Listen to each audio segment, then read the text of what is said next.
আওয়ামী লীগ করবেন, বিএনপি করবেন, কি জামাত ইসলামী করবেন, কি চরমোনা করবেন, আপনাকে এটা বলি। আপনাকে আমি বলতে চাচ্ছি, কোন পীর সাহেব, অলি সাহেব 4 চিল্লা 5 চিল্লা দিয়ে আসছে, আসার পরে দেখছে রাতের অন্ধকারে একটা লোক নারিকেলের গাছে খুব উঠার চেষ্টা করছে, তো হাঁপ উঠছে আর উঠতে পারে না, অনেকক্ষণ ধরে চেষ্টা করছে। এখন পীর সাহেব দেখছে যে ছেলেটা কত অসহায়, উঠতে পারছে না গাছে, খুব চেষ্টা করছে, উঠতে পারে না। আপনি একটু ধাক্কা দিলেন, ধাক্কা দিয়ে ওকে নারিকেলের গাছে উঠাই দিলেন, উঠিয়ে দিয়ে সমস্ত নারিকেল খেয়ে সে চলে গেল।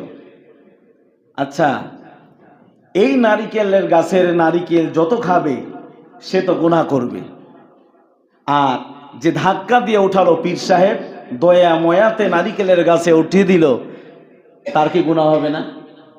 নারিকেলের গাছটা কি ওর বাবার? ওর বাবার হলে রাতের অন্ধকারে কেন উঠবে? দিনের আলোতে উঠবে। কথা বুঝতে পারেননি? তো নারিকেলের গাছে উঠিয়ে দিল, পীর সাহেব তো নারিকেল খাইলো না। নারিকেল কে খাইলো? নারিকেল খাইলো চোর। কথা বুঝতে পারছেন? নারিকেল খাইলো চোর, আর গুনাহ আসলো কার? পীর সাহেবের। ওই যে একটু ময়া দয়াতে ধাক্কা দিয়ে উঠিয়ে দিল, চোরকে সাহায্য করে। অনুরূপ ভাবে ভাইজান, আমরা যদি এই পৃথিবীর জমিনে নেতা নির্বাচন করতে ভুল করি, ভুল পদক্ষেপ চলি, তাহলে আমাদেরকেও সেই গুনাহগার হতে হবে, সেই গুনার দায়ভার আমাদেরকে নিতে হবে। কথা বুঝতে পারছেন? আপনি দয়া ময়া করে উঠিয়ে দিলেন গাছে, নারিকেল খালো, ডাব খালো, কিন্তু গুনাহগার মধ্যখান থেকে আমাকে হতে হলো, কারণ তাকে সাহায্য করার কারণে।